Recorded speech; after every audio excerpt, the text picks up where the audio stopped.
Bonjour à tous, bienvenue dans ce nouveau podcast. Aujourd'hui, je suis avec Isa qui travaille au service citoyen.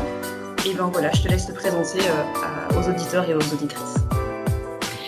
Mais je m'appelle Isabelle Panier, je suis responsable de l'accompagnement individuel des jeunes au service citoyen pour l'antenne de Namur. Je travaille là depuis novembre 2019 et j'ai eu un long parcours professionnel dans l'associatif, toujours dans des services de première ligne. Sur le terrain, en contact avec majoritairement une population de jeunes. Et donc, ce projet-là m'a particulièrement interpellée et m'a plu d'emblée parce qu'il faisait écho à pas mal de questions que je m'étais posées dans le cadre de ma pratique professionnelle. Et j'ai décidé de postuler là en me disant c'est probablement mon dernier virage professionnel, donc allons-y gaiement. Et puis ça a marché, donc voilà, je suis là. Génial. Est-ce que l'appellation de psychologue te convient ou parfois tu te dis ouais j'aimerais bien qu'on me décrive autrement ou je sais pas, est-ce que ça te convient?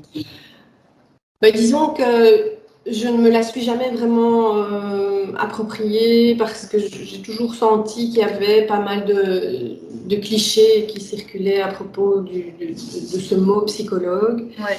Moi, je ne me définis pas comme une clinicienne de bureau. J'ai toujours été en contact avec des populations vraiment sur le terrain et voilà, je sentais qu'il fallait pas que je me présente avec une casquette, je suis psychologue, parce que ça mettait une distance et ça rendait le contact plus difficile.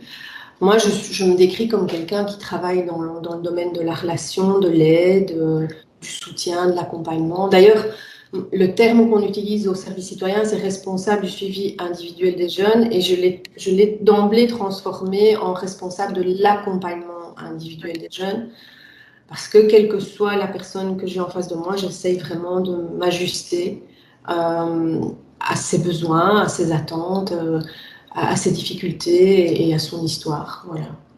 Ok, d'accord. Alors, en quoi consiste ton métier et à quoi ressemblent tes journées?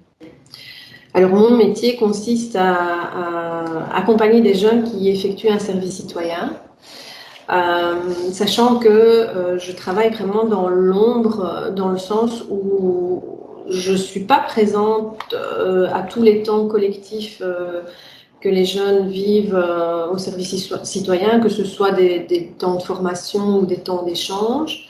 Je suis présente au démarrage de leur projet, de leur parcours. J'essaye à ce moment-là un maximum de les mettre en confiance par rapport à qui je suis et ce que je peux leur proposer comme type d'accompagnement. Et puis par la suite, je vais les rencontrer une première fois tous et toutes.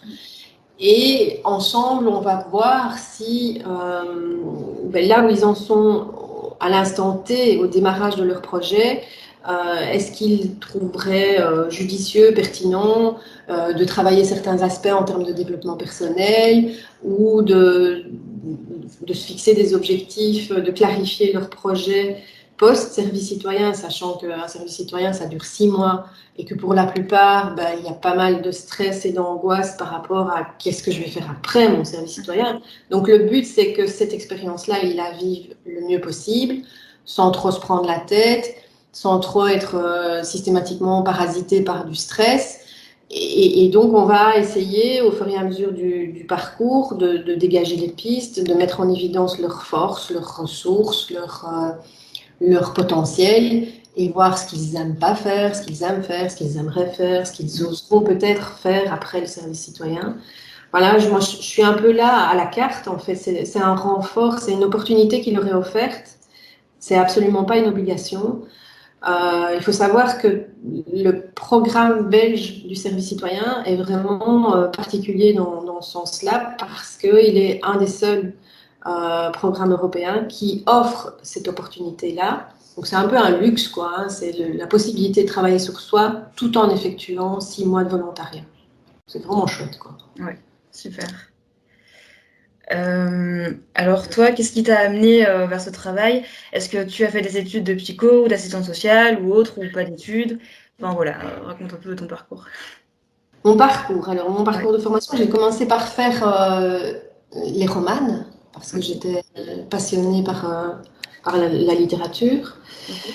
Je me suis rendu compte que j'avais pas du tout envie de devenir prof, donc Mm. j'ai très vite réagi en me disant non, c'est pas mon truc. Et puis, j'ai fait psycho clinique.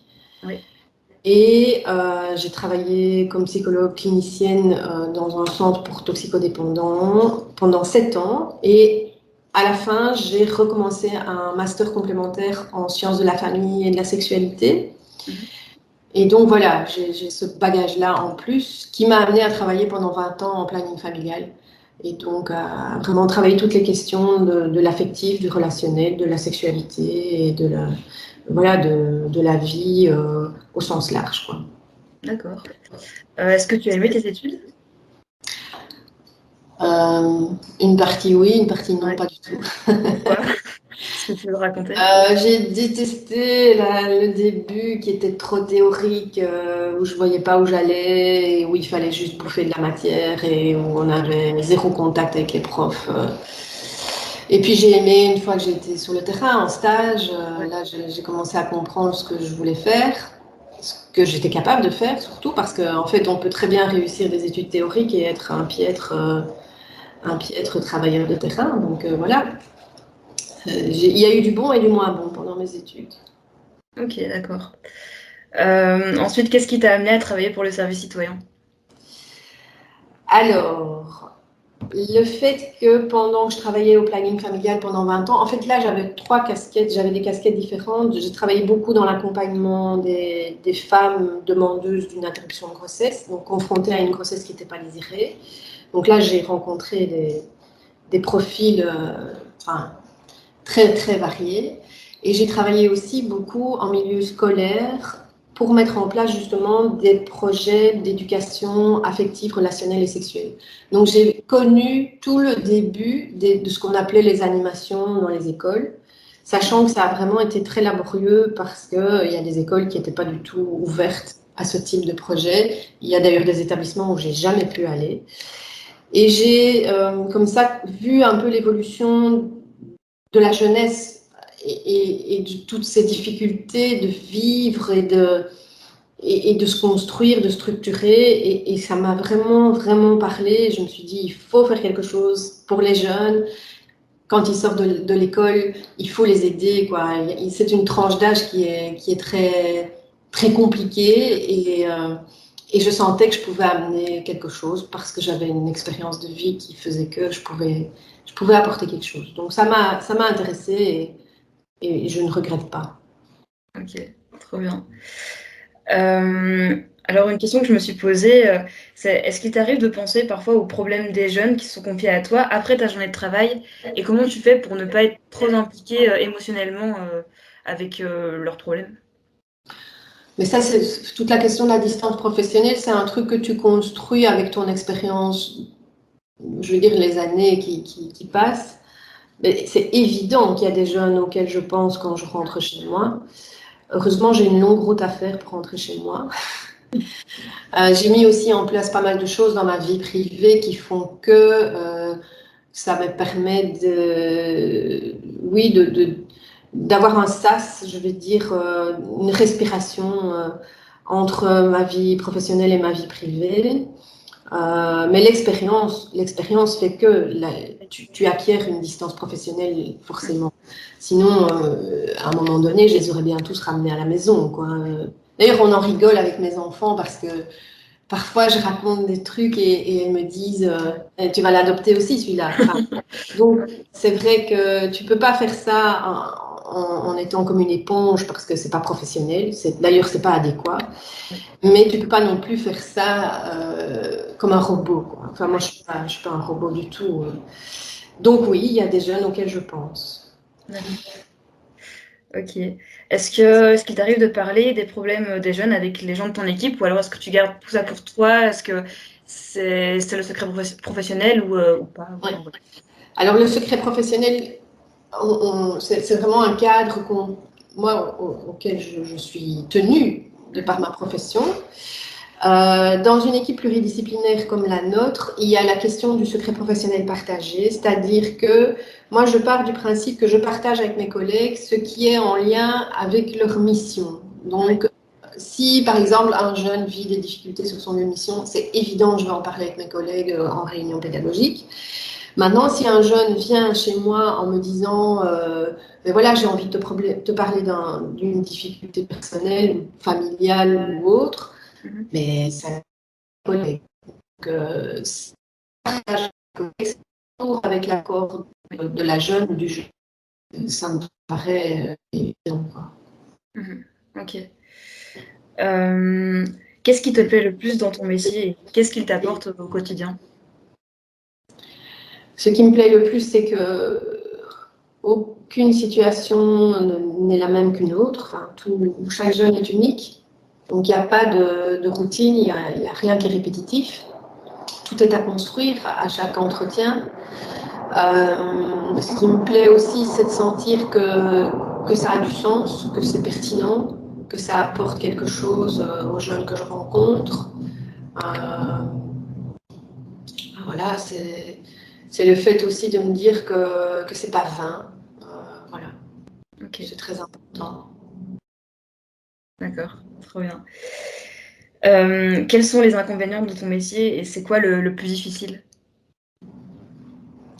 Peut-être le plus difficile dans la structure où je suis, c'est que ma fonction est unique et que je suis assez isolée par rapport au restant de l'équipe pédagogique. Donc ça, c'est plus structurel qu'autre chose. Sinon, par rapport à mon métier en tant que tel, le plus difficile, c'est d'être reconnu par certains travailleurs qui pensent que c'est superflu, superficiel ce que tu fais. Enfin, voilà. On retourne de nouveau dans les représentations et les clichés de la fonction du travailleur social, du travailleur psy encore plus que du travailleur social peut-être. Voilà. Ok. Alors justement, est-ce qu'il y a un autre cliché sur les psys que tu voudrais déconstruire? Oui, quand on dit que les psys c'est pour les fous, ça me donne de l'urticaire. Parce que j'estime que voilà, tout le monde a droit à vivre des difficultés. Malheureusement, c'est pas quelque chose que tu peux anticiper.